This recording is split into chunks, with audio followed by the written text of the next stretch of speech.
Awesome. Just start. Hi everyone. Well, we gotta wait for the video to cue for our folks at home. Hello everyone. My name is Sarah Adelman and I am the chair of the Liberty Wells Community Council. Thank you so much for coming out to our meeting tonight.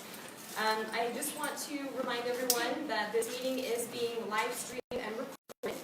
You can find recordings of our, since we started this in November, December, you can find recordings of our past meetings on our YouTube page, which is linked on our paper agenda or on our Facebook page as well.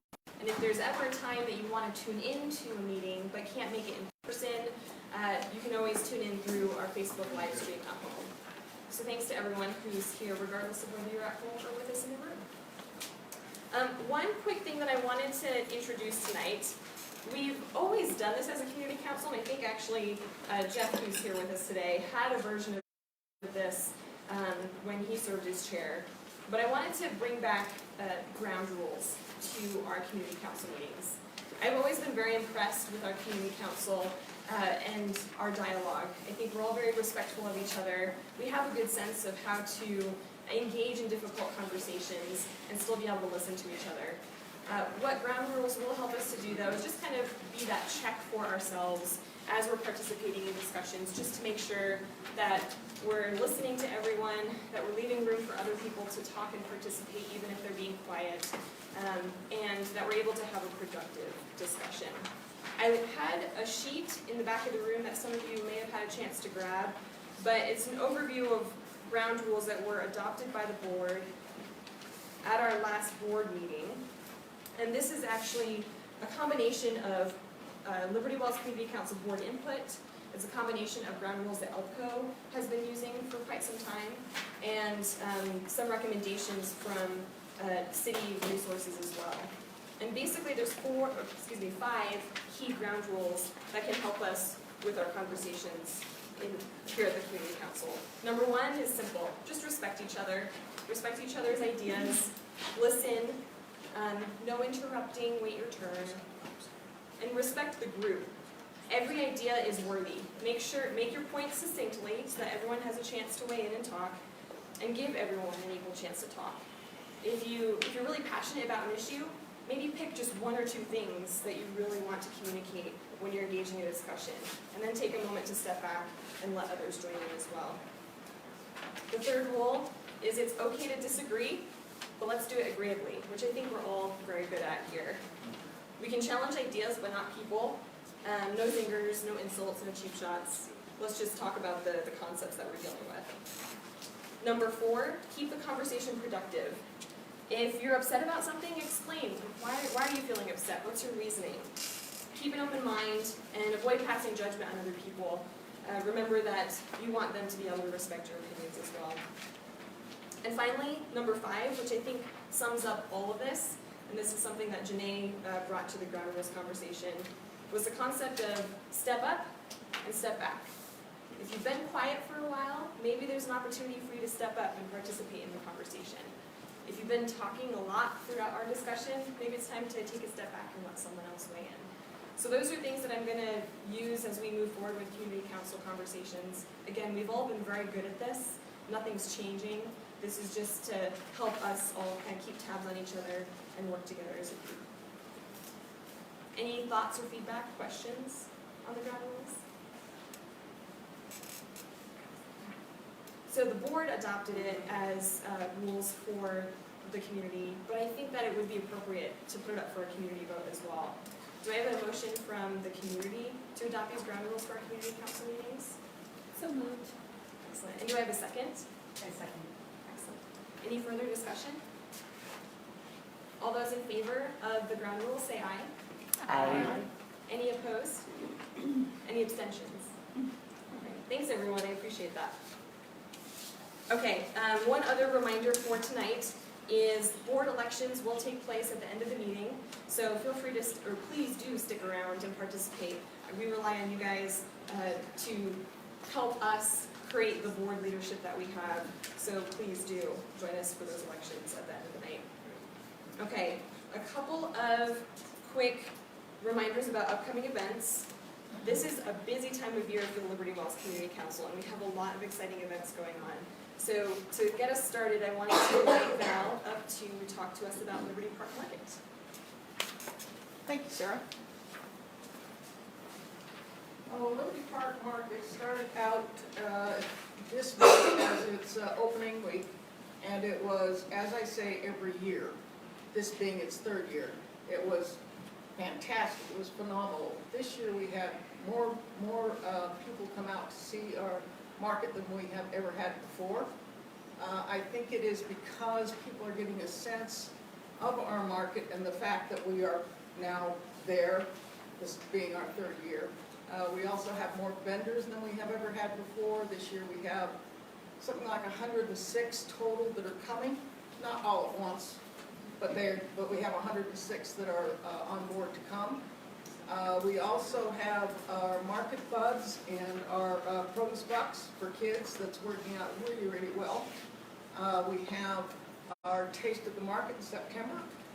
We have our Art in the Park every third Friday of the month. We also are having a dog bark a lot or something in October. But we have something going on almost every week. We also have Youth City, who is very involved in our farmers. Last year they came and they helped draw chalk on the sidewalks and kind of gave us a festive feeling. This year they are going to different farmers and they're getting an idea on how to grow produce and what to do with that. They're coming back. They've got a new kitchen in their building, and what they're doing now is they're going to go around to our produce vendors, pick out some items, take them back to the kitchen, produce a recipe, and then make a recipe card and bring that out and give it out to the patrons as they come. So, and our bike ballet is doing absolutely fantastic. It was full this past week, and I assume that it will be doing the same thing. So, please, everybody come out. You must also remember that this is a volunteer market. So, if you have any time on your hands, we're Fridays from 2 to dusk, which is about 8:30, 9 o'clock. So, please come out. Do we have a volunteer sign-up sheet going around today? I don't know if we have that. We have a sheet in the back, and we can also take that moment to also just sign in, help us keep attendance. Excellent, that's great. So yeah, we'll have a clipboard going around. This helps us keep track of how many people come to our meetings, just so we know what our outreach is like. You're not obligated to put your email address down, although if you want to get notifications from us, we usually just send out 1 or 2 a month, so we won't swarm your inbox. And if there's an event that you hear about tonight that you want to volunteer for, mark that on the list as well, and we'll reach out to you after the fact. Thank you, Val. The market is a great event. I personally really enjoy going with my husband on Friday evenings after work as a date night. It's we can grab dinner at the food trucks, get a jump start on grocery shopping for the week, and it's just relaxing and cool and peaceful. It's a great way to unwind for the weekend. And Val and her team put in a lot of work into making that happen. British Field Day is coming up this Saturday, and this is a huge fundraiser for the Liberty Wells community. And for that, I would like to invite Zach to come up and give us a little spiel on British Field Day. Spiel? Yes. All right. So we've been amping up our British Field Day marketing this year. You see we got a fun little poster, little Aston Martin, Union Jack. Something that's really fun about British Field Day is it was founded in 1992 by our Vice Chair, Bill Davis.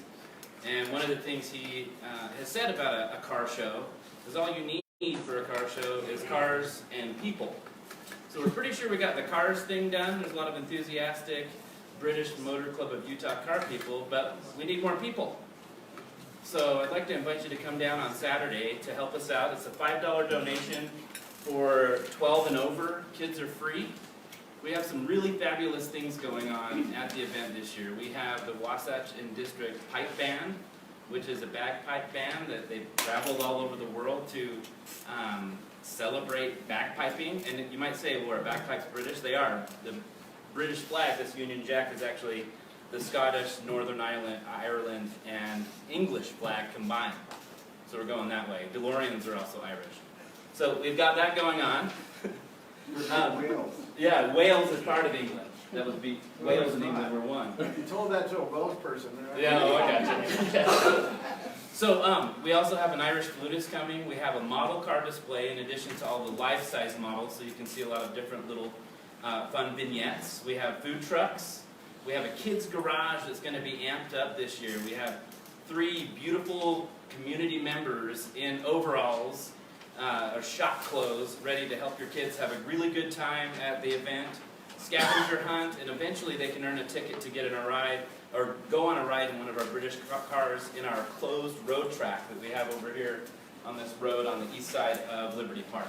It's going to be a pretty cool event, so I'd like to invite you to come out. Again, this is to raise money for the Liberty Wells Community Council and the things we do for our community here. Funds to help launch the Liberty Park Market came from British Field Day. All the other things we do, same deal. And then we're also donating a portion of the proceeds to the Salt Lake Arts Academy. So we're also giving back to the community in general. So come on out, we really appreciate it.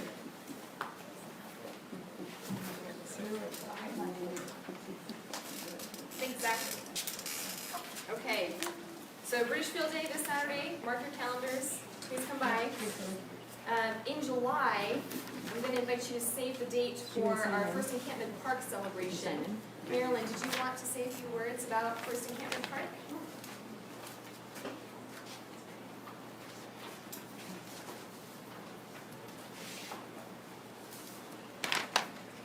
This has always been a fun event for our community. This is the 22nd year that it has happened.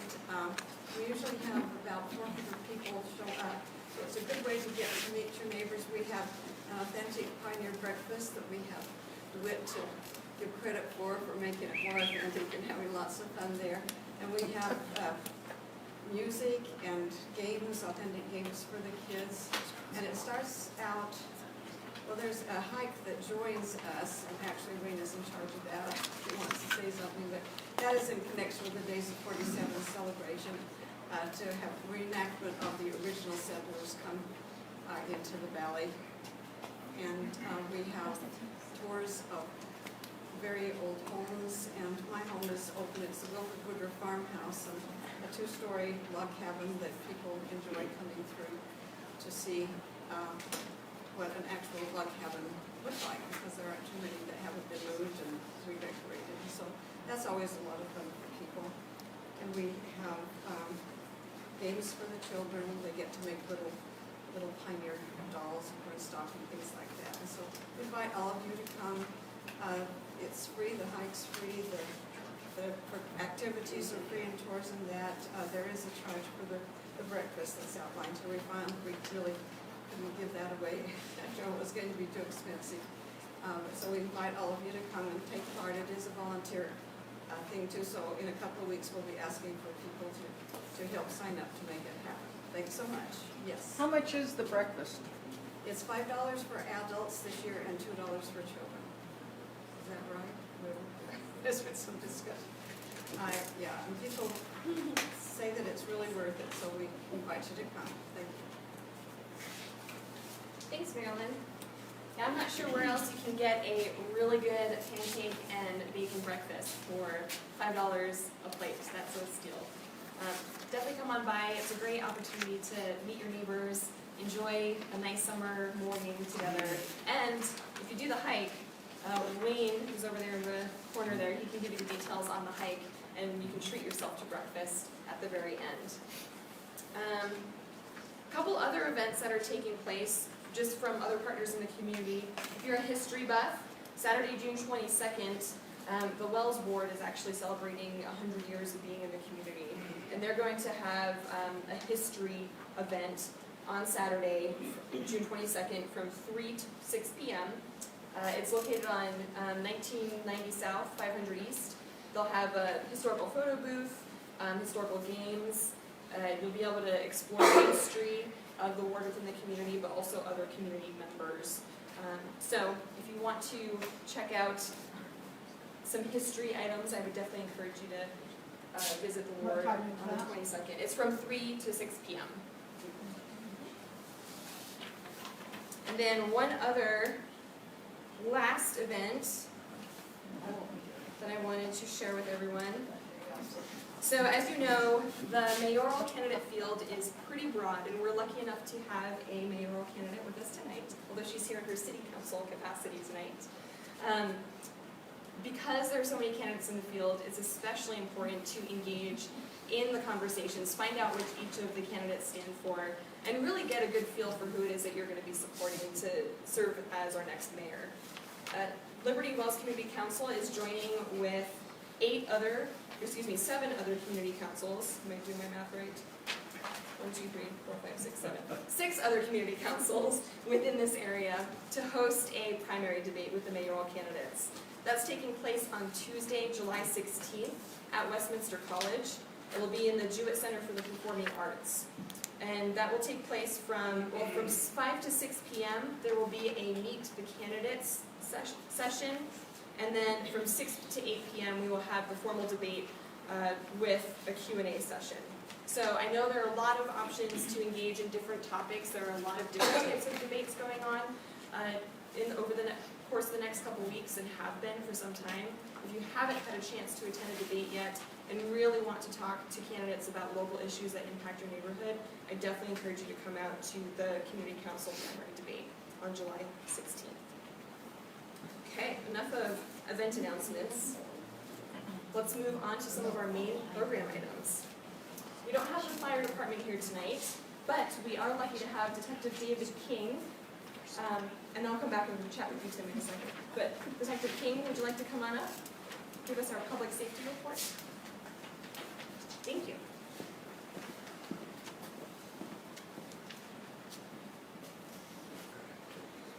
Dave King with Salt Lake Police Department. I haven't talked to you. If you ever have any questions or anything, feel free to reach out. I think my information's passed around. I'll give it to you when I'm done here. But looking at the numbers really quick, as far as what's going on, everything is still on a downward trend. Burglaries, car prowls, the motor vehicles are on a downward trend, which is really, really good. It looks like, as far as some of the assaults, they haven't broken up. If you guys ever want information as far as our data, you can get onto our website. Just go to slcpd.com, and there's a link that says Open Data, and then you go to CompStat, and you can pull up District 5, and that's what I'm looking at right now. But it's broken up. I tried looking it up. It's the two that were up is there's domestic violence. So there's the family assaults, and then like an aggravated, like if there was something thrown or something used, then it might aggravate it. There was also a little bit of an increase that says robbery all other. I think that was an incident at a convenience store where someone used like pepper spray or something like that. But one of the things I kind of changed around what I was planning on talking about. I've been in a auto theft training all day, so I wish I had some of the information. But if you guys get on to Nextdoor tomorrow, I was going to post some information. But one of the things I wanted to talk about that I was changing up a little bit is talking about domestics. It seems like usually when you're looking at the numbers, there's always domestics, always things going up. I've had family members, unfortunately, been involved in some domestics, and it's not a fun situation, sometimes not even a fun thing to talk about. But there are resources if you yourself are involved in a domestic situation, verbal, physical, or whatever it is. There are resources out there to help out. If you know someone that's involved in something like that, reach out to them. Sometimes they don't want to really be involved. It kind of takes a little bit sometimes, but there are resources. There are victim advocates that can get out there. There are different numbers, and so like I said, tomorrow when I get into work, I will post that on Nextdoor, so if anybody gets on there, they can have those numbers to share. But yep.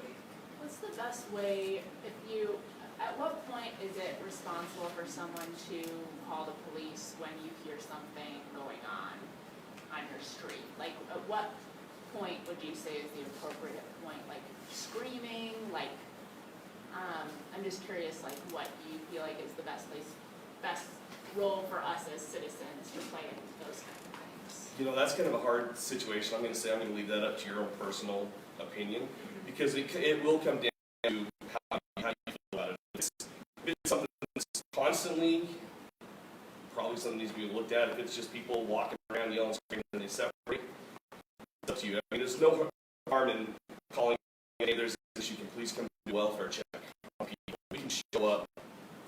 And sometimes I show up on mistakes people get upset because by law, if I show up and there's evidence of an injury, something going on, I have to take action. And so sometimes people get, I show up and then I end up having to arrest somebody, and then both parties are mad at me because I'm taking someone out. But sometimes it's nice to separate, get that calmed down to try to prevent further harm or something like that happening.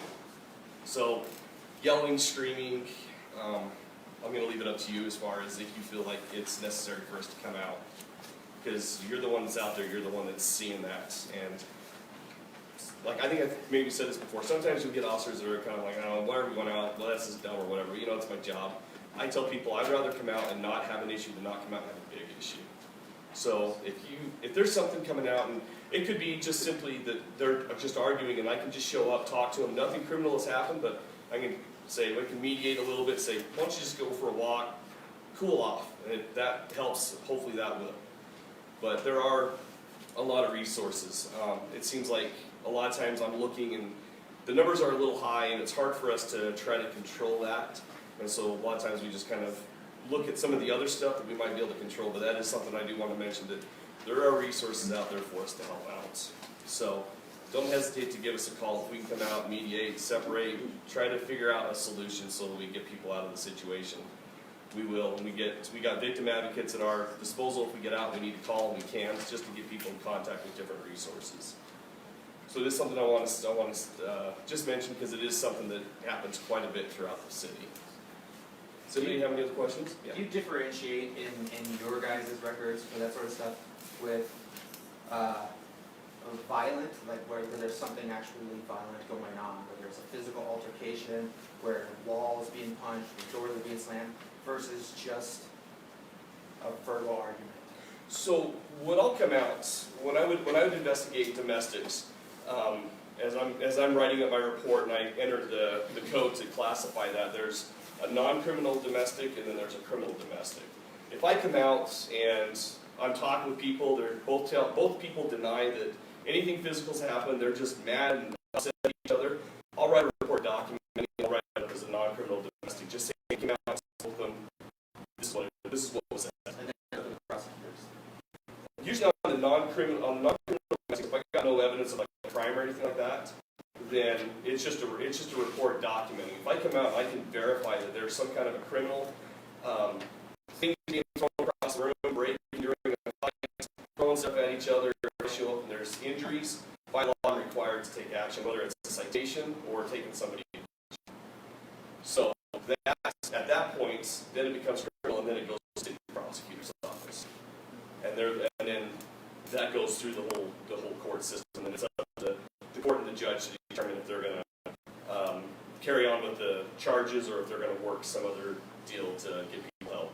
Does that answer your question? How often do you see it go through where it's non-criminal and still get prosecuted?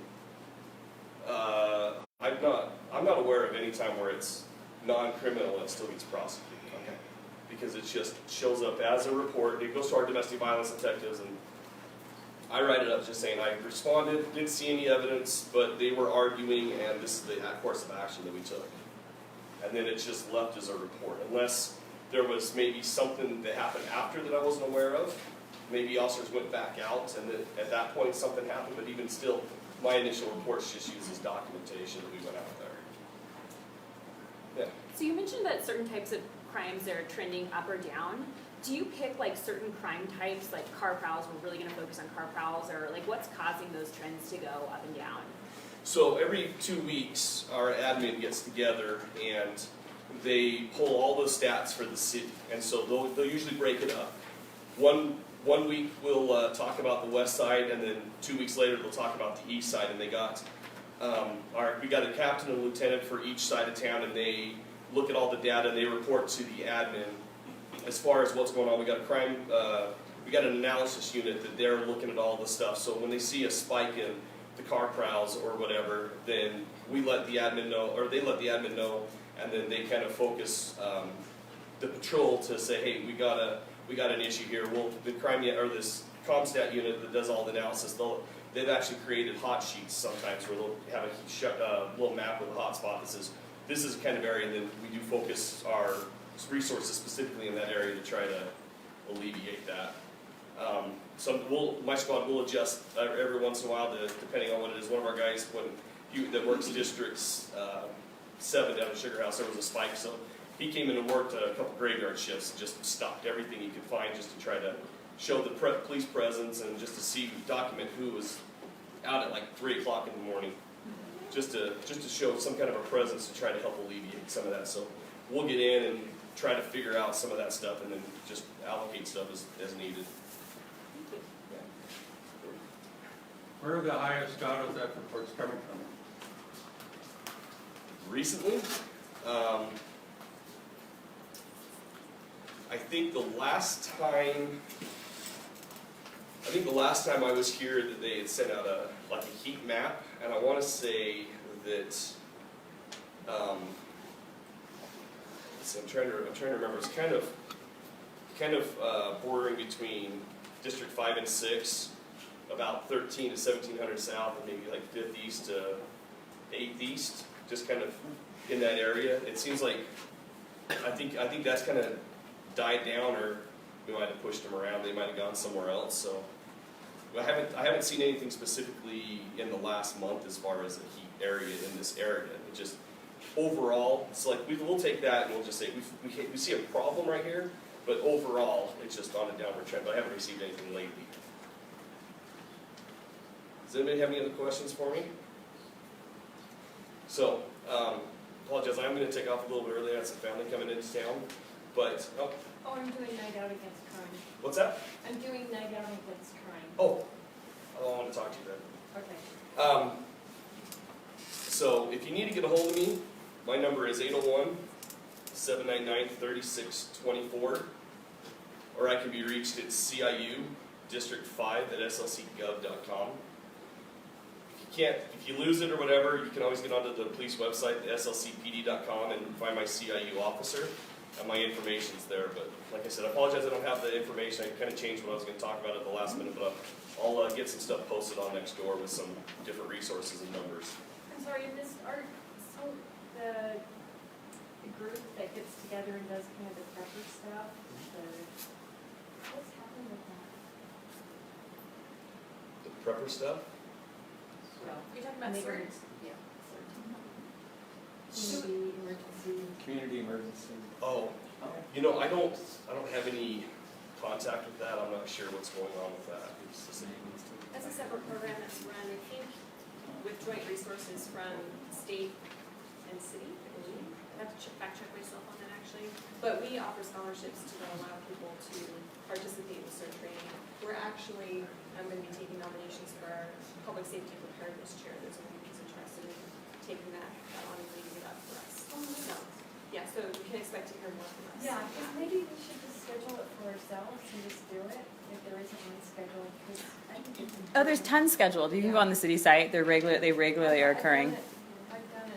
Yeah, they're like every Monday for the whole entire year. They have like sections where it lasts for a couple of months and then you can restart a new training program. I can get you the information after the meeting. Yeah, because I was on the list, but we never heard back from them. Thank you, Detective King. Okay, next on our agenda, we have Joe Post here to give us an update on the Capitol Apartments project.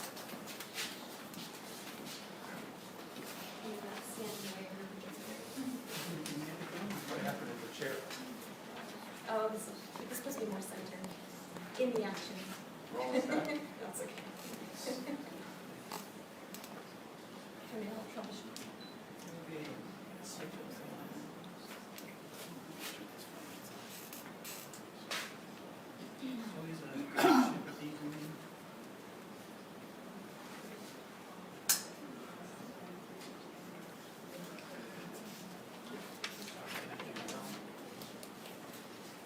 So while this is warming up, Joe, we have a camera Yeah, here just for people at home. I'll be right up. I Trying to figure out how to click it.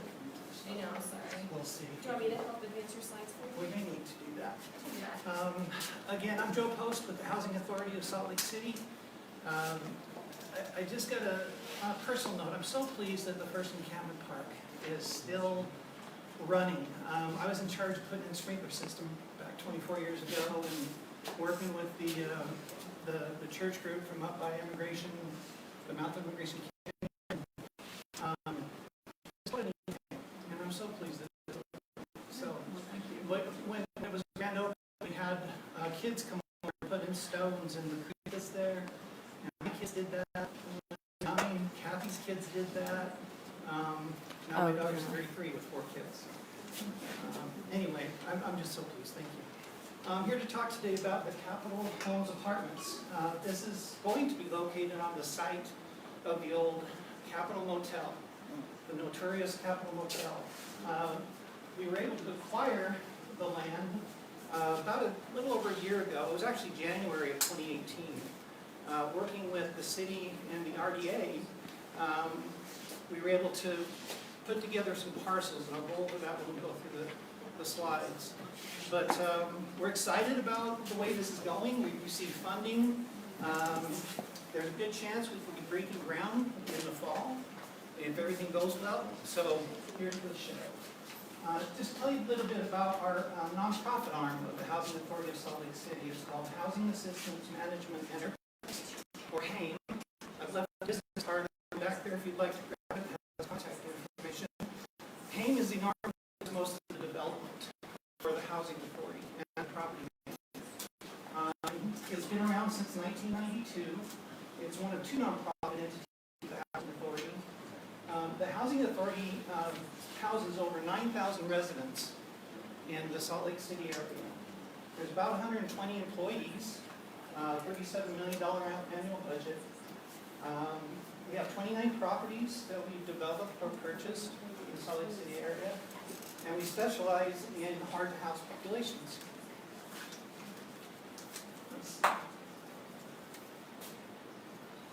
There we go.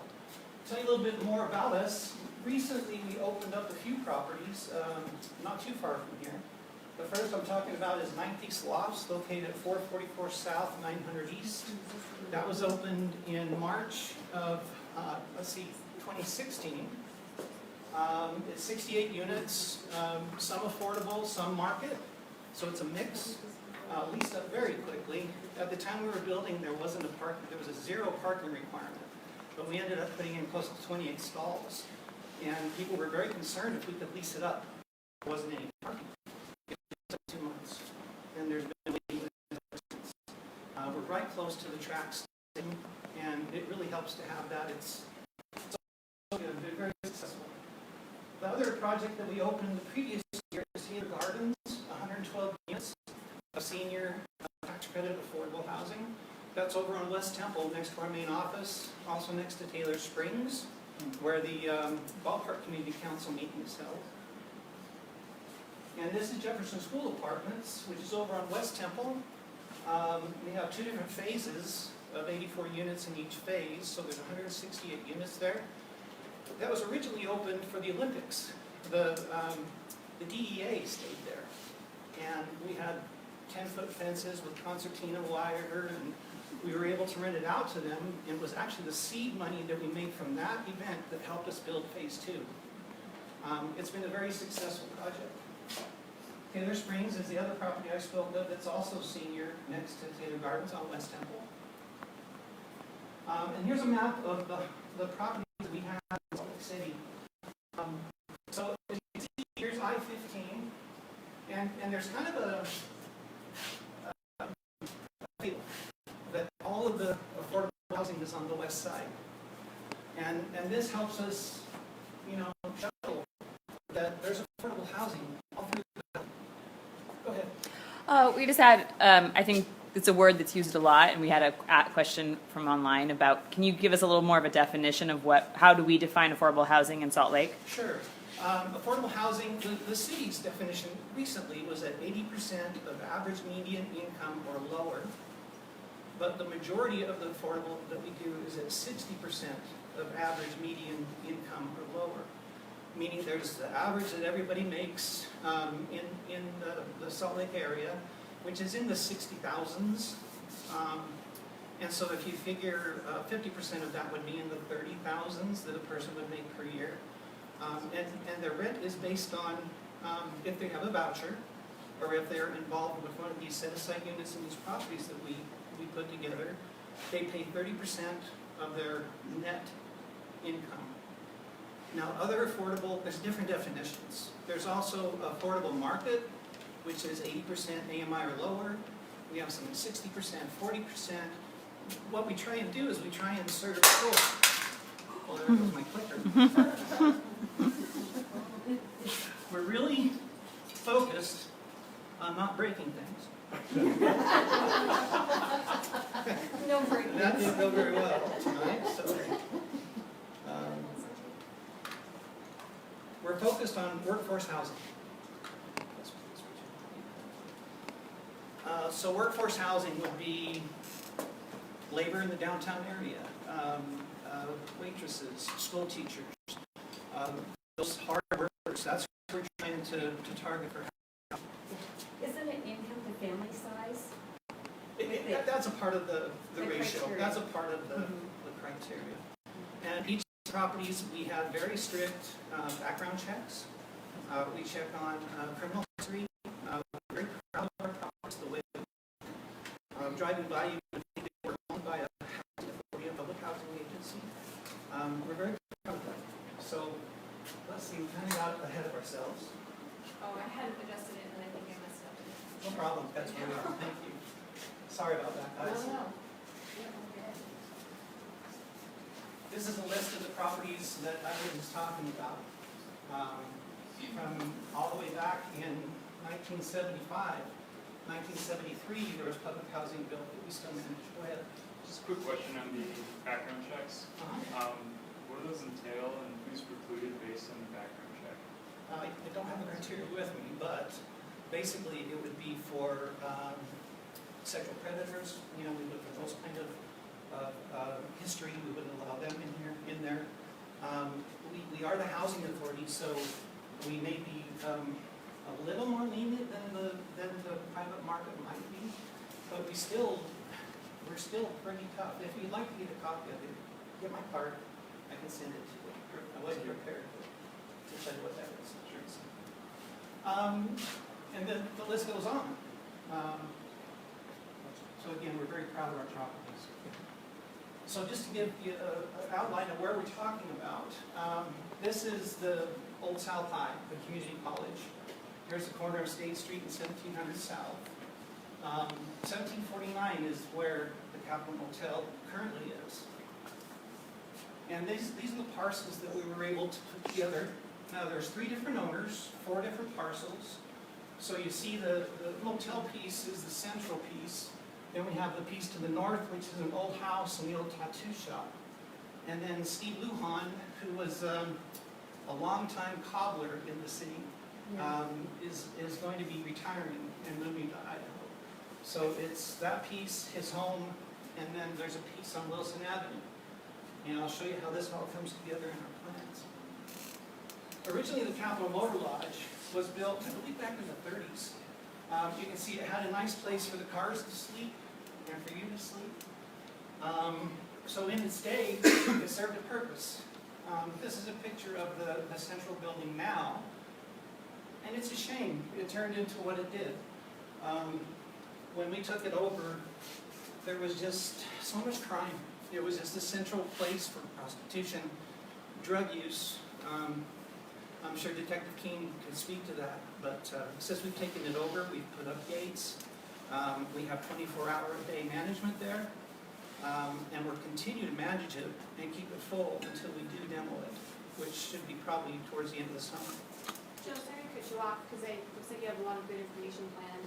We do have a little bit of a time constraint. Oh, I'll hurry. I can speed up. Tell us where we Okay. are staying. So here we go. This is our planned building.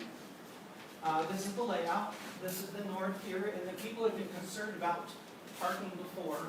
There won't be access from Wilson Avenue to State Street through the parking lot. That was one thing that we listened to here in the council meeting. Just a little bit of an overview. The land cost was $4.125. The total project cost is $18,500,000.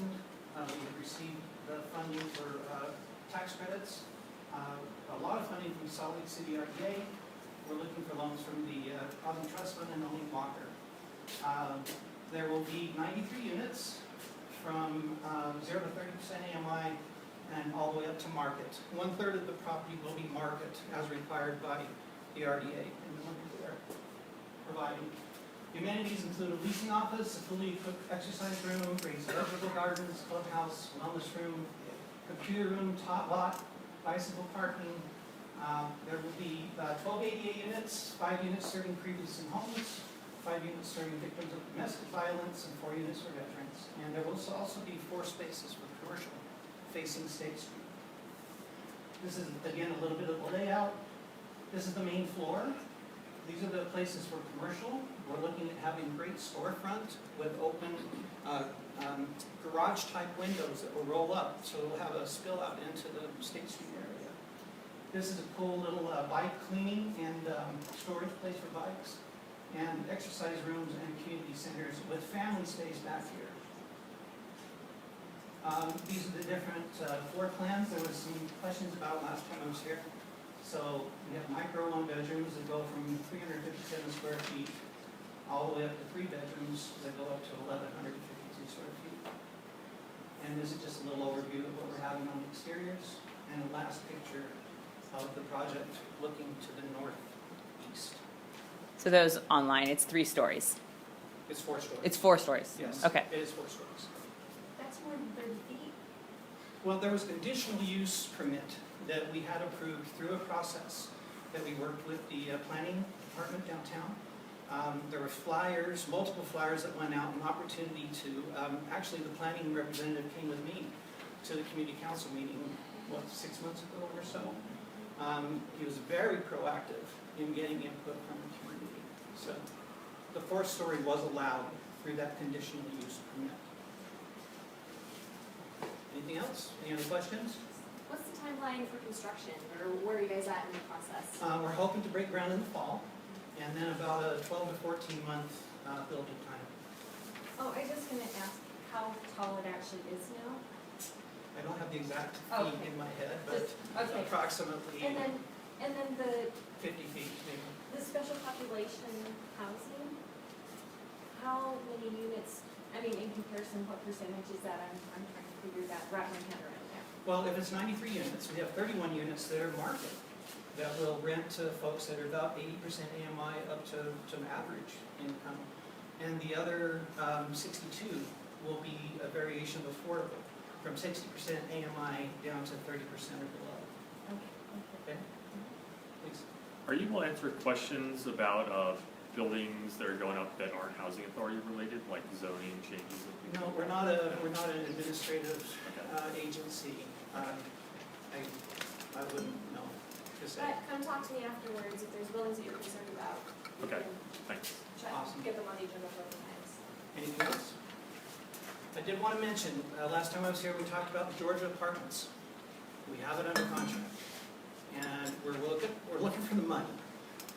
Basically, we need to find the funds to be able to put the deal together. But it is under contract, and we're moving forward with it, so we hope that you get your support as we move forward with funding for that. Is the plan to, remodel if you get funding, or level and rebuild? At this time, the best financial model is to keep the building and remodel it, put in more units to the maximum of the zoning, and really dress it up, make it just top notch. Is there going to be asbestos problems and things like that? 'Cause that's a pretty old building. Yeah, we'll mitigate everything that we need to. That will be something that you'll come back to the community council with, right? Definitely. And as it pertains to the Capitol apartments, these are kind of done for. I mean, you're kind of updating us. These are the public input process has already occurred. Yes. Okay. It already took place, throughout last Yeah. year. Thank you. Are there questions for anyone else that hasn't had a chance to ask a question? I'm sorry to take so much time. No. But we really appreciate the support of the council. Thank you.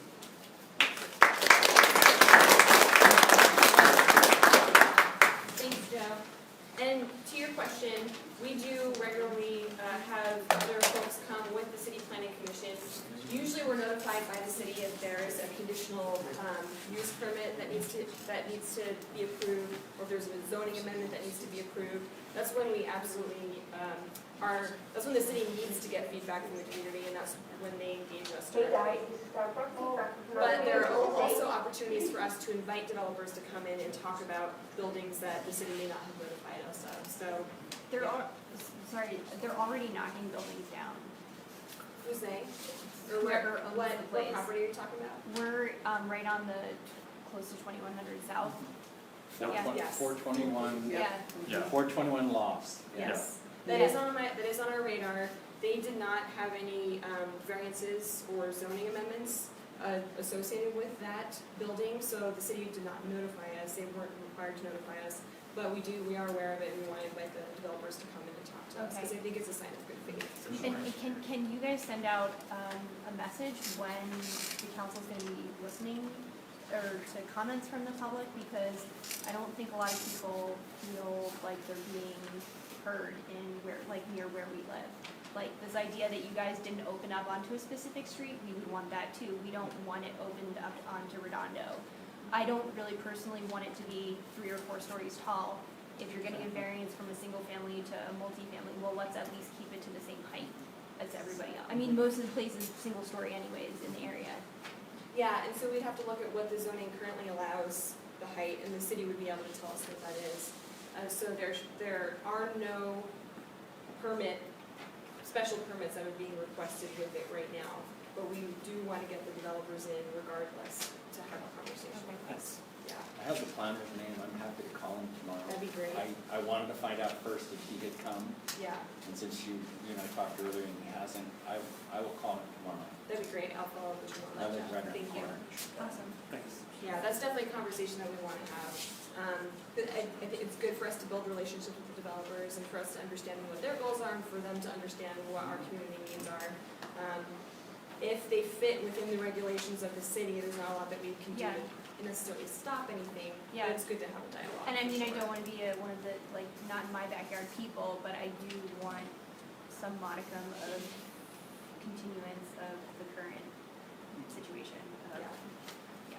Thank you for raising that concern.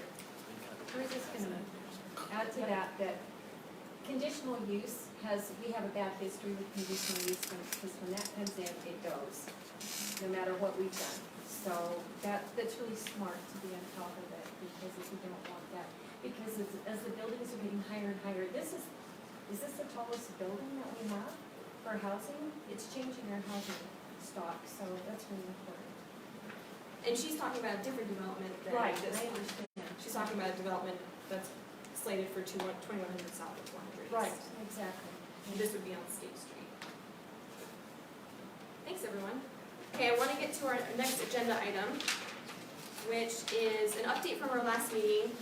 Becca Rolfe was here just to let us know that the city had been taking input on the 500 East reconstruction project. Is Becca here? Oh, yeah, thanks. Wants to give us an update on the feedback that's been received since then, and there's another opportunity for community input with another survey. Come on up.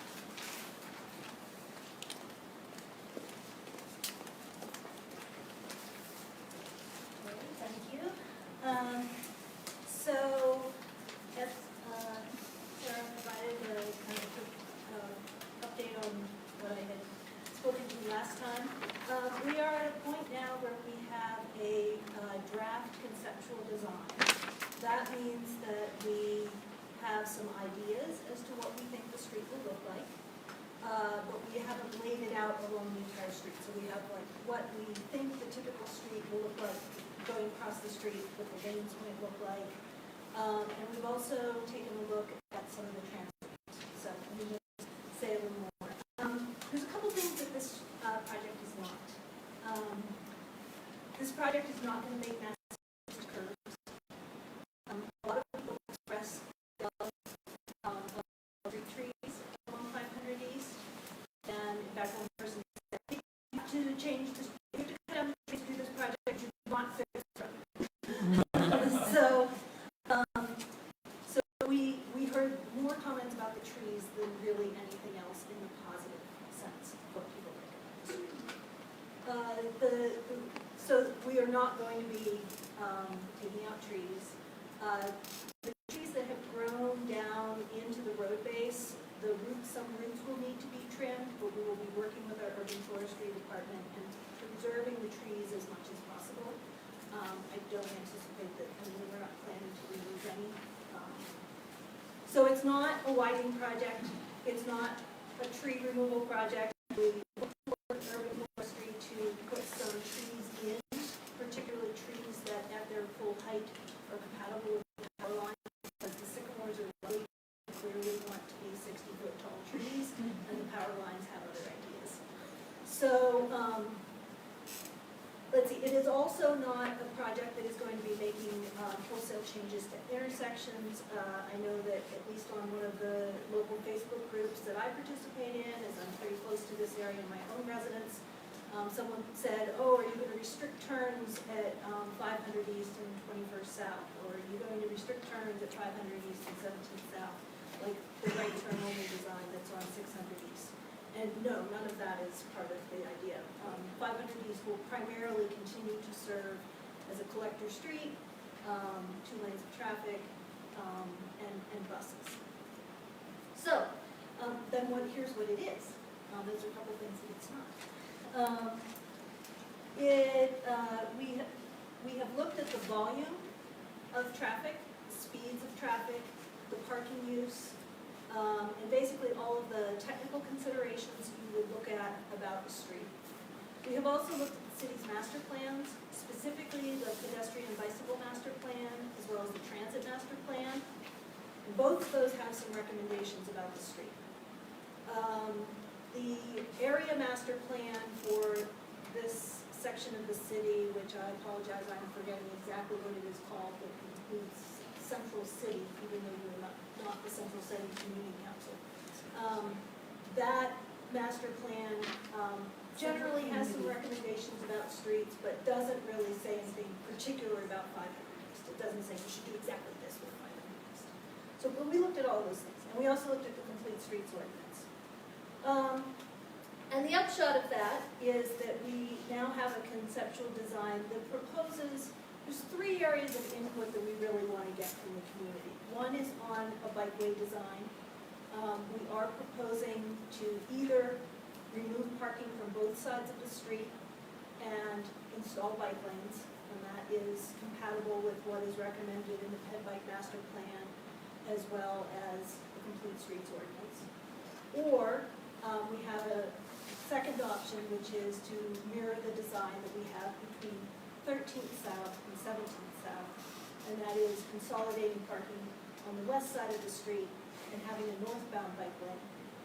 And then we likely would have a southbound bike lane on 400 East, which would not require parking. It's a little bit wider, and so we would do it that way. Let's see. So we want to have input on those things. I'm going to distribute the flyer that includes the website and the place to give your input on these. And let's see, then the transit master plan, 500 East is served by the 205 bus, which currently has 15-minute service, and is proposed to be extended service, better service, nights, weekends, etc. And eventually is probably going to go to be more frequent than 15 minutes. Or that's longer range out. So we are proposing, working in collaboration with UTA, to consolidate the number of bus stops. This is a street right now that there's like, sometimes there's a bus stop like, you could probably shout messages to the person at the next bus stop because like, they're very close. Sometimes maybe as close as 200 or 300 feet. So we are proposing to consolidate bus stops. That means the bus then makes overall better time. They're looking at that in the long run for the entire route so that they will be Not the entire. it'll be. They've already done it from 13th, or 9th South Corridor. They've done it Up for to some 27th sections. South, Yeah. they've already got consolidated them and they've got, like every 3 blocks. And then that also, it means that there's more people getting on and off at a particular stop, and that triggers their willingness to install bus shelters. So that's the other thing that happens, is that whenever you have fewer stops, you have enough people using it that you can get some actual amenities. You get, I mean, there's already some trash cans out on 50s, but there'll be trash cans and bus shelters, and we're starting to install bike racks, because if you ride your bike to the bus stop, hoping to take it on the bus, and then the bus rack is full, then this gives you a place that you can ditch your bike and still get on the bus. And, you know, it's not optimal, but it's better than not having the option. So you have a question? Yeah, speaking of UTA, did we don't ever have a UTA bus run on Brooklyn South at all? Because I noticed there was one at 1700 South, but not on Brooklyn. It seems like there's more people at Brooklyn South or the I apologize, but I am not the lead transit planner for the city, and so I don't know the answer to that off the top of my head. I didn't know you could do it. So there is a transit master plan for the city, and I think it's slcrides.org, I think. I can look at it. Yeah, so there is, and that will have, kind of what the long-term plan is for at least more frequent transit in the city. Some of the constraints that there are on some of the east-west routes are that well, I'm sorry, that doesn't really apply to 1370. Some of the east-west routes, though, you can't go across the train lines where the train sometimes blocks on the tracks. Upsets the bus schedule. Let me finish this, and then I'd like to hand this out for everyone's input, and I will also make sure that we have time for questions. I think can we take questions now? I'd rather finish. How much this. more do you have? So the third aspect that we would like to get input on is adding crosswalks. We have, basically, as we've been instituting our frequent transit network, and we've been having improvements to bus service, we then try to support people, you get on the bus, you go into town. Maybe you lived on the same side of the street as that bus stop was. When you come back and you take the bus back from town, you get off the bus, and now you're on the wrong side of the street from your house. So at some point, you have to cross 500 East in order to get back home. So we want to try to install crosswalks adjacent to the bus stop pairs that we have. So we'll have an inbound bus stop and an outbound bus stop right next to each other, and then we'll have a crosswalk between them. So we are proposing the addition of 2 crosswalks for that, and also looking at the possibility of doing some raised crosswalks, which would be designed, I don't know, have any of you driven on 300 East near the Public Safety Building? Like south of Fort South? There's a raised crosswalk there, but it's like a really gradual ramp, right? It's not a space level. Yeah. So that is the type of design that we would be looking at for raised crosswalks. Again, this is the time to give input. So I would like to encourage those of you who have opinions, and I can see some opinions bubbling up in people's eyes. I would very much encourage you to give input to our online survey, because that is really the best way for me to communicate to the project team what. How long will the survey be open? The survey will be open through Sunday, June 23rd, and it is available now. So, Do you have time for a couple questions? I was just gonna ask, maybe you don't know this, but I'm gonna throw it out there. There was a discussion about 1700 South and State Street, and now with the construction of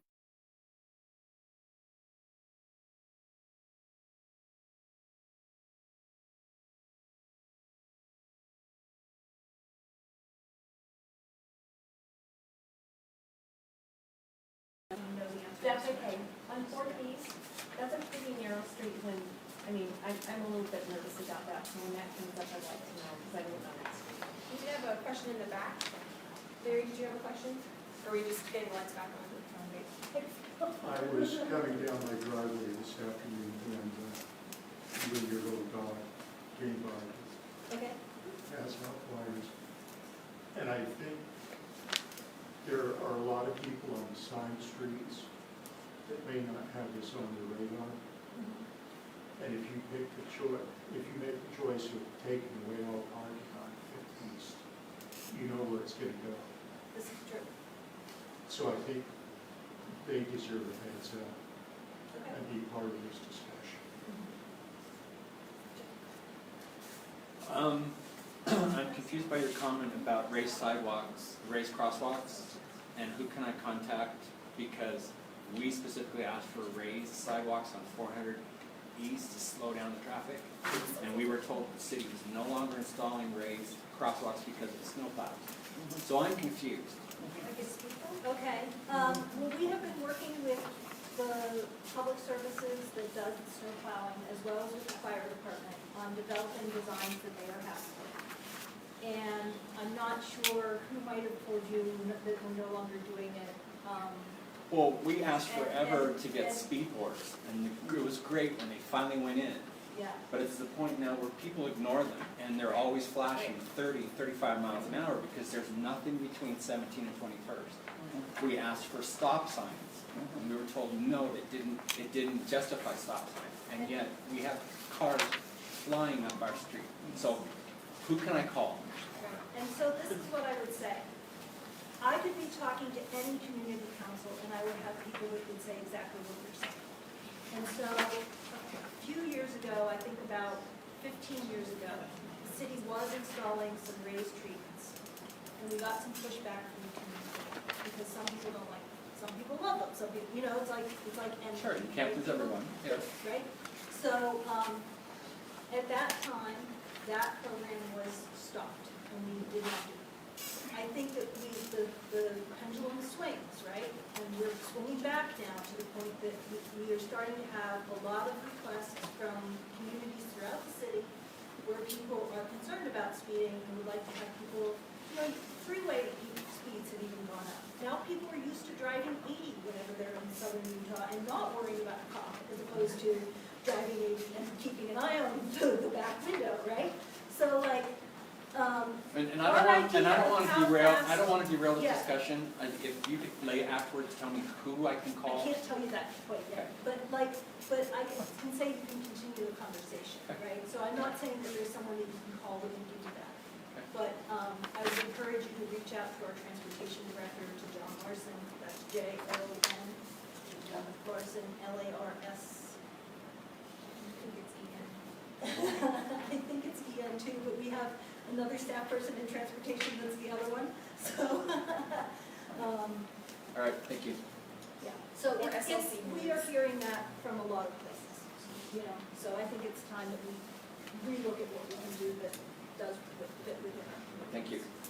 We'll just do 2 last questions, but we are running behind schedule. Go ahead. So, I think this parking question is gonna be a hot topic, so I just wanted to ask a clarifying question. When you did the study about the 4 to 7% of spaces, was that at any given time that you checked? At the average, was that 4 to 7% of spaces were used? We do it during the day, by the transportation technicians who work during the day, right? And then partly because I live so close, I did a bunch of drive-bys, traffic, parking assessments. Don't say that in our neighborhood. Yeah, I know. At night as well? So you did, so you checked at night? I checked it at like 9 o'clock at night, 11 o'clock at night, like early on a Sunday morning, you know, like throughout the weekend, basically like if I'm going to Lowe's to get food, you know, like I like just those kind of cars. And do you have an estimate of how many cars that translates to, like, that would be going on the side streets? The most cars that we've seen parked, and I won't tell you that there's never more cars than that parked, but there's not. In that, it's basically 8 block faces, so it's 9 cars. So about 1 car per block face. And typically less than that, but so that's what we've seen. So, you know, part of the feeling is that people can park around the corner on the side street. And if we do the consolidation approach as opposed to the no parking on either side approach, then you'd still be able to park across the street and walk to your house. One last question or comment. Well, a comment. If speeding on 50 East is an issue, that's not a street design issue, that's a law enforcement issue. You need to call the police. If people need to complain that people are speeding at 50. Oh, They'll come out and do radar. We've complained, and they, we asked forever and ever, and we were told we were the next in line for speed boards. And then speed boards went up on 13th East, and I said, we were told we were next. They finally got installed. They've even come and put the temporary ones. And cars fly up and down my street. Right, but you still need to call the cops. And I call and nothing happens. And that's why I asked who in transportation I can talk to. Well, transportation can't send cops out. But they Call Detective King, our CIU officer. And I can help follow up on that. Sorry, I'll take care of it. Yeah, it's an ongoing thing. Thank you. Okay. See if we can get back on track. I'm sorry, Erin. We always get so derailed by the time we get to you. Thank you, Becca. Thank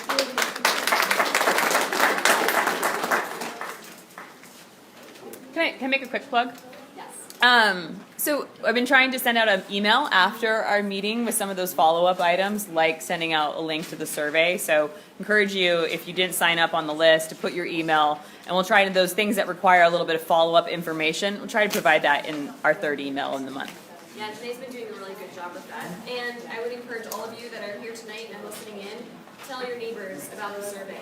Get people on your street and your block, anyone that you know in the neighborhood, to comment on this, because this will be an important issue for us moving forward. Thanks. All right, and now I'd like to turn the time over to Erin Mendenhall. Hi, everybody. Thanks for coming out tonight. There's some people I haven't met before. It's always good to have more people here. And this is my favorite season with Liberty Wells as the most industrious community council in District 5. That volunteer sign-up sheet is long. So I'll be flipping pancakes, I hope. Are you back on to breakfast this year? No, okay, we won't talk about it right now. We'll talk later.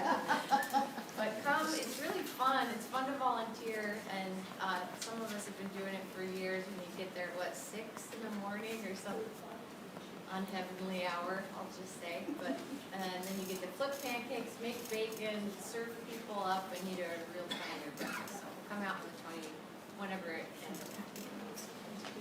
I'm your city councilwoman, if you didn't know this. I've been your city council, as I'm in my 6th year. We just finalized our 6th budget last night, and the city council took the mayor's recommended budget. The way it happens is every year around the 1st of May, the mayor issues their recommended budget to the city council, and then the council has until the middle of June to finalize the city budget. We're on a fiscal year. And we have, of course, a balanced budget again this year, and we're using ongoing money for ongoing issues and not one-time money for ongoing issues, which is not always the case, so I'm happy to tell you that. And I'm going to tell you about 6 things that I'm excited about in the budget. I'd love to answer your questions, and if there's something I don't know, I'll make sure to get back to you. So the mayor had proposed some changes to homeless services funding. There's a whole bunch of programs, from a place to store your stuff, which is an effort to help individuals experience homelessness, not have to haul everything every single day everywhere they go. That program was proposed to have the funding cut on December 31st. There's also some other service programs, such as some outreach. And the council found the money to continue the funding through at least the end of the next fiscal year. And I'll tell you that our conversations as a community, particularly since Operation Rio Grande, when most of us have experienced an outflux, not just in our parks, but in our neighborhoods and our alleyways, of people not wanting to be around shelter, and also in anticipation of our 2 new homeless resource centers that will be opening in July, that we don't know what it will be like, right? I mean, we hope it's going to be a lot better, but I don't want to float on a wing and a prayer on this one. We need to be able to continue the services and see how it goes, really. So I guess there's a plug for an update that those homeless resource centers are set to open basically on schedule next month. I don't have a date yet, though. We put some money toward speaking of running a business and how it's I hear almost every day how hard it is for businesses to get through sometimes the permitting process, just the application process in the city, and that the fire review is a particularly slow spot for a lot of applicants. And so we put some money towards trying to increase the efficiency of that part of the process, make it easier to do business in the city. We added money to urban forestry. Remember that big storm that took out like 1,000, I think it was more than 1,000 trees in the city. Did you know that in our urban forest, which is every tree in the entire city, 20% of those are public trees? They're either in a park or in one of our park strips. And we don't have enough people, urban foresters, to maintain those trees and keep them standing. I mean, I don't know if I can speak for all of you, but our historic trees, our big trees, shade trees, that's a part of the character of why I like living here. It's part of what makes it more fun to walk places too, or ride your bike. And when we take care of those trees and do the maintenance, they live longer. We haven't been able to take care of the trees. So the council went out on a limb and funded 2 new urban foresters, which is like a 33% increase to their staff and the equipment for them to be able to do more maintenance of our trees. Larry?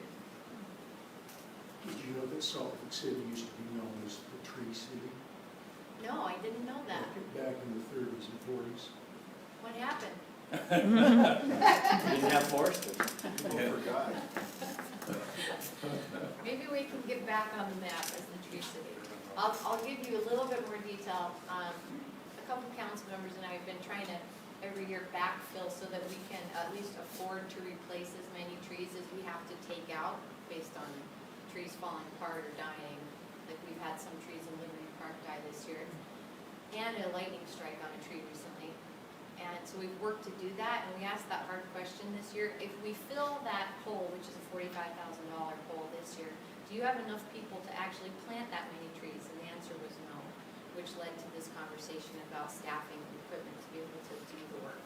So they'll primarily be doing maintenance, but also plantings, yes. We actually did a volunteer tree planting in Memory Grove with volunteers in the city. It was a great event, and it was part of the Greater Avenues Community Council. Well, thank you. Okay, I'm glad you're all passionate about trees, like me. We'll save park rangers for last, for you, George. Homeless Resource Center, so those 2 new resource centers, you know, we've got the one between Paramount and High Avenue near 3rd West, and then the one on 700, that's the men's and women's, sort of a couple shelter, if you will, not necessarily. And then the 700 South, where the old DI was between State and 2nd East, that's the women's only shelter that will be opening. And there's 3 of us on the council, I think only 3 of us now, who were on the council when we cited the homeless resource centers. And back then, we committed as a council to support the communities that were gonna be these host communities. And I'll tell you, that's been a harder thread to pull through the years than I wanted it to be, but we succeeded with the budget this year. And what that looks like is 2 funds, separate funds for each community, the boundaries of which Housing and Neighborhood Development is helping us figure out right now. It's basically a pilot program that's going to provide $46,000 per area to supply grants for building facade improvements. Those are either for businesses or for homes, and they'll very much be distributed the way that our HUD Building Facade Improvement Loan Fund is, which some of you policy nerds in the audience know what I'm talking about. But HUD doesn't let us do it outside of the boundaries they set. So we're doing this on our own, and it'll be $46,000, like I said, to each community. And I'm happy to talk more about that with you after, if you want to.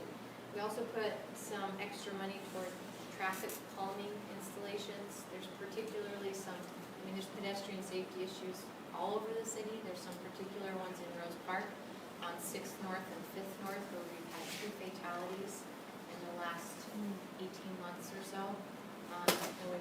But those funds are available citywide for projects that the Transportation Department identifies.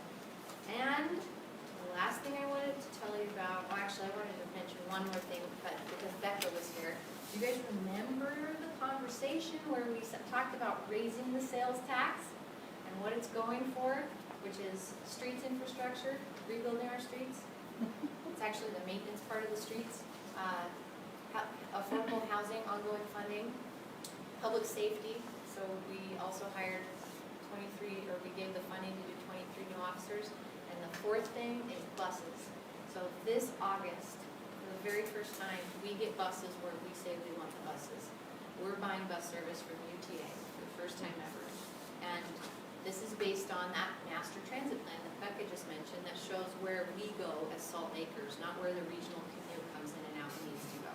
So the bus routes you're gonna see with the change date in August, because every August is when UTA changes the system in some ways, are 21st South, 9th South, and 2nd South. And coming are some routes in around 6th North and 10th North in Rose Park, but those won't happen in August just yet. These are 15 minutes every, and they're basically circulator buses, so they're gonna go back and forth on that street, 21st South.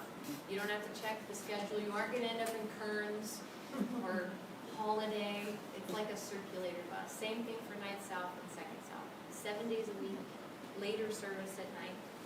We want you to not even have to think about a schedule, that you know you can go from Water Witch or Laziz up to No-No or Coffee Garden.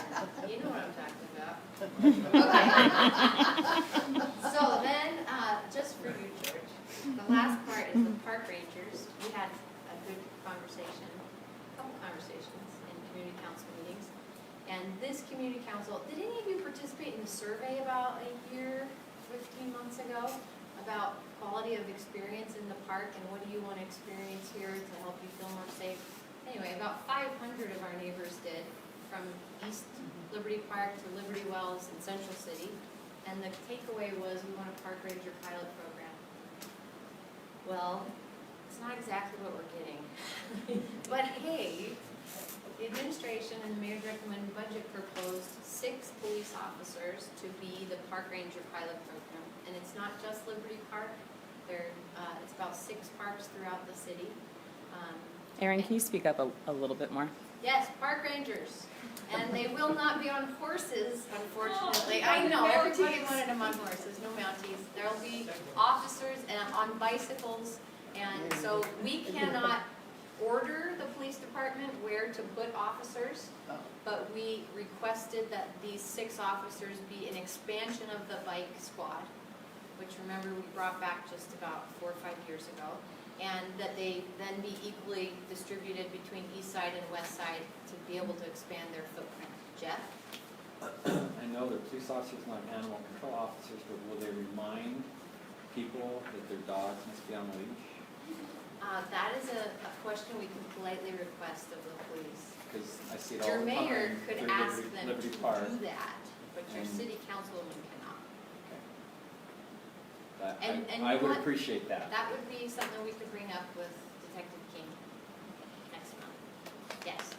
In conjunction with getting the police officers, have there been a list of requests that we have them do as other responsibilities within the park other than the normal police responsibility? That's a great idea. Has not happened yet. I would be happy to convene that conversation with the police department at City Hall if you want to participate in something like that. I think that's a great idea. And I think they would be open to listening to that kind of feedback. We close restrooms. They close restrooms, yes. So the Parks Department has been paying out of the Parks budget for overtime officers to do restroom closures at night, that I believe there were some Parks employees who were assaulted, I don't know to what degree, There was a honestly. murder actually. But, not of a Parks employee, but anyway, it's become a precarious situation, so the police will be due. They have been in an overtime capacity, and now it will be strictly through the police department. Can I answer any questions? Can I make Jeff? a comment? Yeah. I went to the transportation forum with Last the week? candidates last week. And I just have to say that you were the most prepared. You had information and you had plans for almost every single question. And you were head and shoulders above all the other candidates. Thank I was just so impressed, and I just wanted to show it. That's very nice. You came across as you said, unprepared to hit the ground running. All the others were, well, when I was in the legislature, and oh, blah, blah, blah, and I said, this doesn't tell me anything. Thank you, Jeff. I'm not a candidate tonight, I, but in the parking lot, I would be happy to be a Correct. candidate. Yes, and tell me your name. Caitlin. Thanks, I Caitlin. have a very quick question about the trees actually. So is there anyone in the city studying the impact of climate change on what's happening to the trees? Like, is that a question that's brought up? Because I feel like that probably has something to do with trees dying in this area. That's a great question. We are doing a watershed study right now that hasn't been updated in, I think it's about 20 years. But that's really more about our watershed areas, our designated watershed areas, not about our city itself, because we aren't collecting water here. We funded, I think it was 3 years ago, basically a census of our urban forest here in Salt Lake. So that's for them to really identify and then be able to plan where maintenance needs to be happening based on the age of trees and where they're at, where we can cluster work together. But I don't believe that it directly looks at the impacts of climate change. One other thing I'm thinking of is, and this is sort of a sensitive subject, that, well, I think we probably all have different opinions, which is the 30% landscaping requirement that the city requires. We also don't allow artificial turf in yards. And part of this is feedback from the urban forestry department that when we entirely eliminate landscaping, not that everyone waters their lawn anyway, but then that 20% at least of the public trees in the park spaces suffer greatly. So that's sort of an inadvertent way. It definitely doesn't deal with climate change, but is thinking about the long-term health of our urban forests. But that's a really good question, and I don't think anyone is. Mark? Oh, I was just gonna say that, we did a survey, a volunteer survey of streets and sidewalks and trees. And we did that through the city and the communities, and it really helped. So volunteers went out and hit the streets, or hit the sidewalks, and did both the survey of the trees and the sidewalks, and it really helped to let people know what needed to be done. So I'm always promoting volunteerism, but. This is a GIS mapping Yeah. for accounting the urban forest. But the other part of it is that the United Nations is coming, the NGOs, and if you're interested in that, the climate change, that's a really great segue into what's happening with that, do you know? Yeah, Tim, are you gonna talk about the UN conference? Do you remember the dates, August 23rd through 26th or something along those lines? Yeah, correct me if I'm wrong, and it's at the Salt Palace, it's free, you can register right now to attend. It's the civil, I wanna say it's the Civil Society Conference, thank you. It's the United Nations Department of Public Information Non-Governmental Organizations, which I remember as DPI-NGO, kind of like bingo, and they're gonna have 3 days and workshops and anyway. But I'm out of time, and I'll let Tim come up. Thank you. it's been held outside of New York and they've chosen Right. South. It's a big deal. Hey, Tim. Thanks, Erin. Thanks, Erin. Next, I'm pleased to have Tim Cosgrove of the Mayor's Office. Thanks. Did we lose the lights intentionally? Okay, can we turn the lights back on? Their motion, someone just has to log into that. Oh, okay. Hi, I'm Tim from the Mayor's Office. I've got 5 items to share. The fire department asked me first, because they weren't here this evening. Remember, are we meeting in July? Yes, we are meeting in July. Okay. Not here, but we are meeting in July. A lot of our community councils don't meet in July, so that's why I asked the question. We work too hard. Because- We're way more serious. So there's 4 days that you can light fireworks. July 2nd, 3rd, 4th, and 5th. That's the 4 days, from 11 a.m. to 11 p.m. and until midnight on the 4th of July. Everything east of 9th East is out of bounds. You cannot light fireworks. Everything west of Redwood Road is out of bounds. You cannot light fireworks. Everything north of South Temple is out of bounds. You cannot light fireworks. For the 24th of July, again, it's 4 days, July 22nd, July 23rd, 24th, and 25th, from 11 a.m. to 11 p.m. 24th of July, you can go till midnight. Any questions? Is that summarized somewhere? Yes, I put the flyers on the back Okay. of the table. And are fireworks allowed in parks? No. No. Good answer. Thank you. Because I saw them in Liberty Park over the weekend. Just saying. Okay. Any questions on fireworks? Thanks We're looking forward to those Rangers. Yeah, thanks for your support of our firefighters too. They work really hard. In addition to farmers markets, British Field Days, First Encampment, Arts Festival, we have the World Refugee Day. It's June 21st through the 22nd. Salt Lake City receives 1,500 refugees every year. We have a Know Your Neighbor program that's 1,500 every year. We have a Know Your Neighbor program that's very popular. We want to come out and be a mentor to a lot of our refugees. This is a good opportunity to get to know and meet and just experience the diversity, the cultures. It's a lot of fun, good food, great food. On top of all the other master plans that are going on, I wanted to remind you, our Salt Lake City Planning Division is doing a master plan on off-street parking. This is your time to give community input. There's been a lot of growth just even during Mayor Biskupski's administration, a lot of economic development. So it's an opportunity to look at that high mass density, medium density, low density, the development, the zoning, and have input on the parking. I think it was UK that talked about the parking. So the ordinances that are being proposed, you can attend the open house June 20th at the Salt Lake City Library from 11 a.m. to noon. And then again June 20th at the Salt Lake City Library from 6 to 7 p.m. There's one, and I'll give this to Sarah so she can post it as well. June 25th at the Glendale Library from 11 a.m. to noon. And July 2nd at the fire station here in Sugar House from 11 a.m. to noon and from 6 to 7, July 2nd. So that's your opportunity. We'd love to have your input on the master parking. And with more excitement,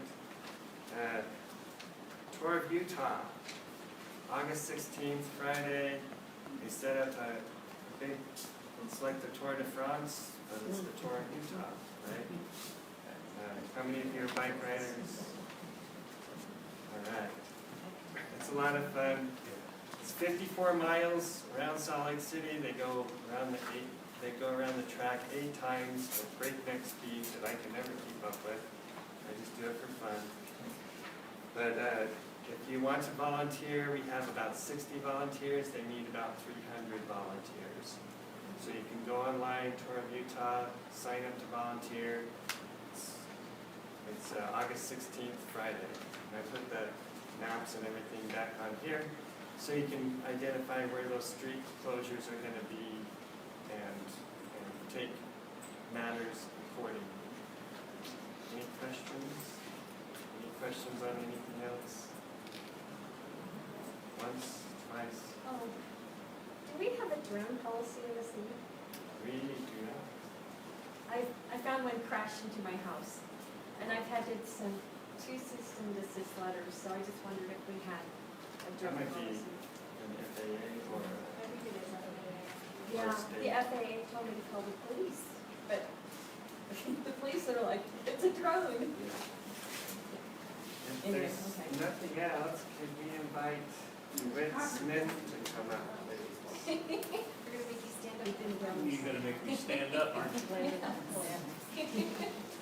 So, as part of our election process tonight, Tim was kind enough to work with his colleagues at the mayor's office to present something to DeWitt Smith, who has been a very long time board member with the Liberty Falls Community Council. May I ask how many years? Do you want to divulge that information? At least a couple decades. George, when did we last, let's see, probably 2009, maybe? Something like, about 10 years. And you've also been a longtime resident of Liberty Wells. 4 years. DeWitt, sadly, for us, wonderfully for him, is going to be moving up to Heber and has resigned from the board. It's a bittersweet opportunity. And I wanted to take the time to recognize DeWitt because he served on the board in many different capacities. As chair, parliamentarian, everything in between. Most recently, he was a critical member of our Finance and Grants Committee and used his creative problem-solving skills to really help secure resources for a variety of community projects here in Liberty Wells.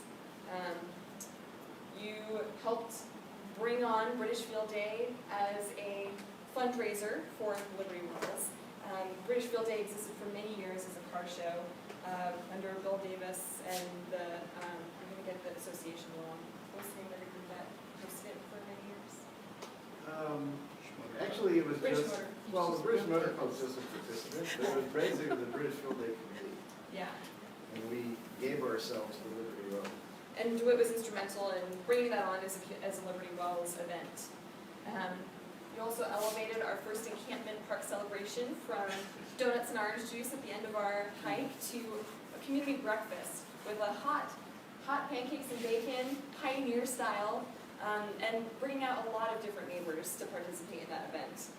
And you were also, I understand, pretty critical in helping turn the long-hoped-for Ron Heats Memorial Park into a reality. That was a project that was long in coming, and it finally came to fruition with DeWitt's help. I asked some of my fellow board members to share the things that they appreciate about working with DeWitt, and they all agree that he's very generous with his time and knowledge, and he seemed to be able to mentor everyone, regardless of their background, their personality. And your calm and steady demeanor and objectivity have really helped us navigate challenging issues and work towards proactive solutions. And DeWitt is a true friend to all of us and his community. So for that, we would like to say thank you.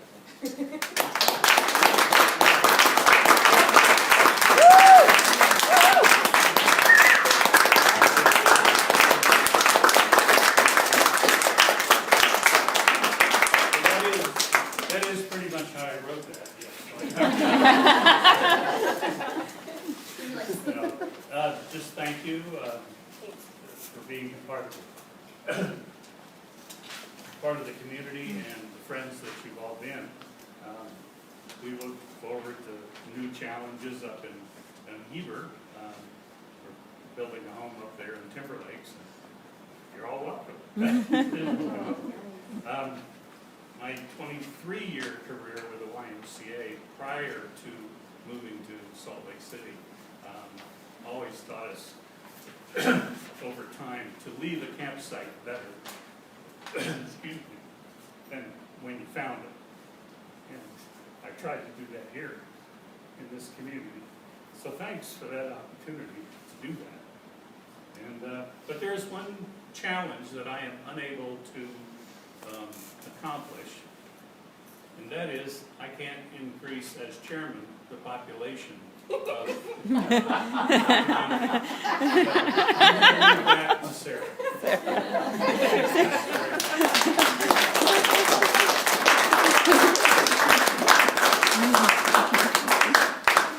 Thank you, DeWitt. I also wanted to invite, we have two community members who have also worked with DeWitt for a very long time. Val, Jeff, did you want to add anything to what we shared about DeWitt tonight? How about you? DeWitt, I just want to say that the first time that I really had too much to do with you was at Tracy Aviary. And we were doing a volunteer thing at Tracy Aviary. And we got in a discussion talking about how we might be able to help the community and folks that were unable to get out of their homes or to be able to do some things like older folks and people with disabilities. So we talked about getting a pool of people together that would be able to go out and paint, mow lawns, pull weeds, do small repair jobs in homes, just things like that. That was my first opportunity in getting together with you and trying to come up with something. As it worked out, that was already going on. So, but we went on to other things, and you have just been a delight to work with, and you have shown so much capability. The Ron Heaps is another big deal, at least for me. Getting the old house torn down, I don't know if you had anything to do with that or not, but there was a drug house that was there, it was torn down. And after it was torn down, we were able to get it, and DeWitt was able to go in with the city planners and plan how we're gonna put this together, work with the Ron Heaps family, and figure out how they were going to do a monument for Ron. And we ended up with this awesome garden that Liberty, the name of the school got changed from Lincoln to Liberty. So Liberty School is now able to enjoy, along with neighbors in the community. So I want to thank you for that, and also what it is that you've been able to do with Birdie's Field Days. You just kicked that up a notch, and First Encampment, and you've been a joy to work with. Thank you. Awesome. Do you want anything, Jeff? So Val is a former chair, currently serves on our board. Jeff is also a former chair of the community council and still a resident of the neighborhood. You got me to come back tonight, because I've been gone for a while, for personal reasons. And Val told me what tonight was, so that's why I'm here. And I got involved in the council, I think it was 2007, with St. Joseph's Villa. And you were here then, so I pushed it back from 2009, a couple of years. I'll just say, I pride myself on getting stuff done and being the driver. And you're one of the few people that I felt I had a hard time keeping up with. It was always a joy working with you. And sorry to see you go. And just thanks for your friendship and everything you've done for the community. I appreciate you and love you a lot. Thanks, Jeff.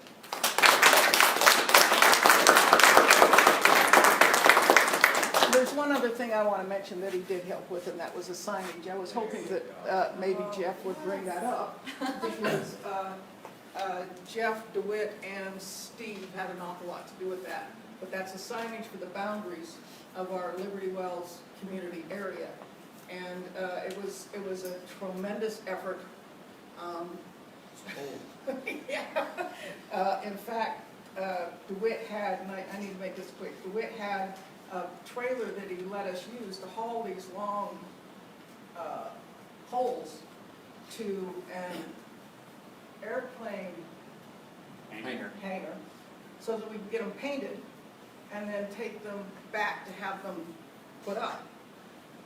His trailer had a flat. Remember that? What you do, had a flat, and I think it had all of those poles on it, and I do not remember how many poles there were. 8. 8 of these big, long, how long? We can see it. 20. Yeah. 20 or a little over 20. And he had a flat, but he was able to figure out how to get that flat changed and still get those poles to that airplane hangar, so that we could get those darn things painted and finish that project that we were working on. So I have to say thanks.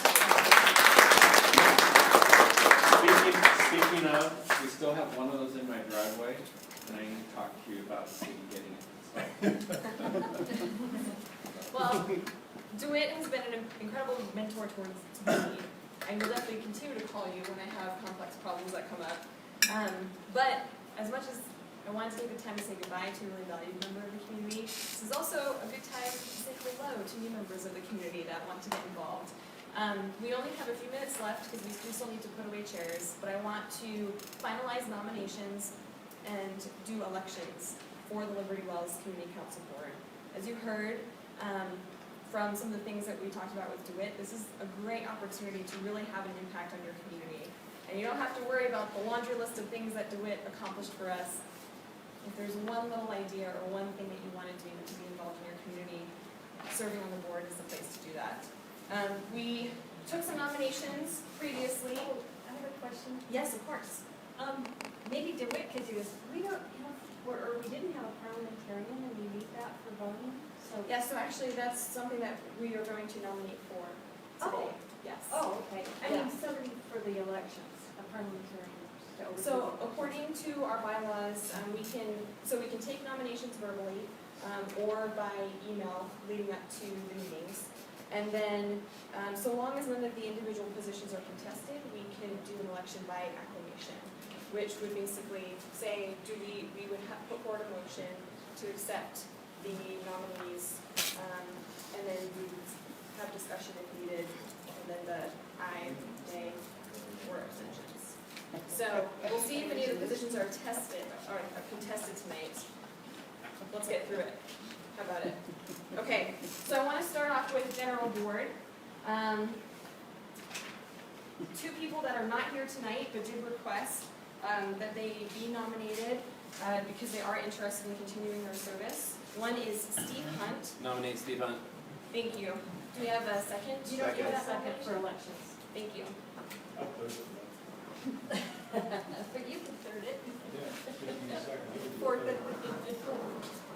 Christy Christensen, she would be a board member at large, so she wouldn't have voting power, but she would be a consultant to the board. The reason that we're nominating her for an at-large position is that she recently moved outside the community borders. She's literally on the other side of the street and is currently looking for a house. But in the process of looking for a new home, we would like to keep her on as an advisory capacity. So a nomination for Christy as at-large board member. I'd be happy to do that nomination if anyone else wants to. I would like to nominate Christy for that. I'll second it.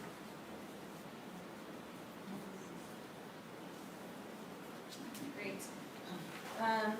Sticking with general board, I had gotten an email from a young woman named Olivia. Is she here tonight? Olivia, are you still interested in coming on? Yeah. That's great. Would you like to nominate yourself? I'll nominate Olivia. Okay.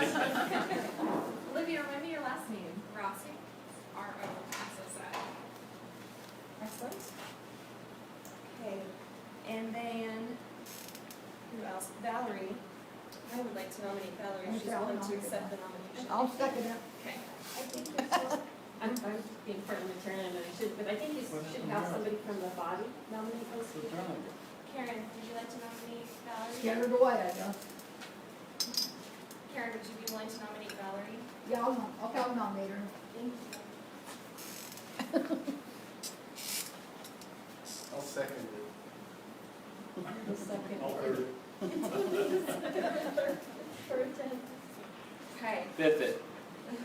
Then, a couple of other, so one discussion that we've been having, Zach Bartholomew has been a really active member of the board up to this point. He's taken on a lot of additional responsibility in really taking British Field Day to a new level.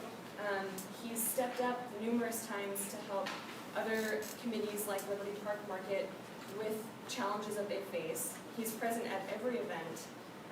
And one of the executive positions that we have open is the position of parliamentarian. Zach has shown interest in getting more familiar with Robert's Rules of Order. He ordered the book a couple months ago and really diving into our bylaws and helping fill that gap. Being an advisory position for the chair and the other board members. This would also be a mentorship position, so it would be an opportunity for Zach to serve on the executive committee and really take a leadership opportunity with the board. would anyone be willing to? I nominate Zach Zach. Montgomery Thank you, Jen. For the parliamentarian position. for the parliamentary position.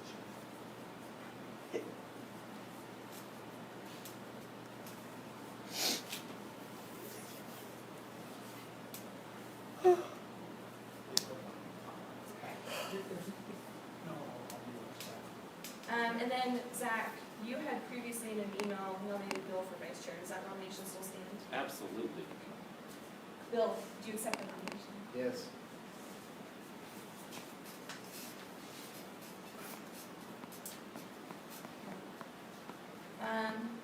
Other people that have reached out to us offline, Maeve McKellen, is she here today? I'm here, yeah. Excellent, Maeve. So you've expressed interest in the community garden position. This would be a co-chair position with Karen Goff. Is that still something that you're interested in doing? Excellent. Would you like to nominate yourself or would you What's your like name? to Say your name again. Maeve, it rhymes I'll with nominate Maeve. Yeah. Maeve's been great. She's actually has already dove in to the community garden position, has reached out to the local Stop. school and Wasatch Community sure it's Gardens. She's Stop. helping build some great relationships there. Okay. And Ann Penman, is she here this evening? Yeah. So you had reached out to us about the safety and preparedness committee chair. Is that Yes. still something that you're interested in? Yes. Oh, I'll nominate you. Yay! It's a much needed position, so we're very excited to have you. Okay. And Colony is not here this evening, but she had reached out to us about the block party chair position. She actually helped with the cornhole tournament. I don't know if any of you attended this past Saturday. Karen was there, I know Marilyn was there.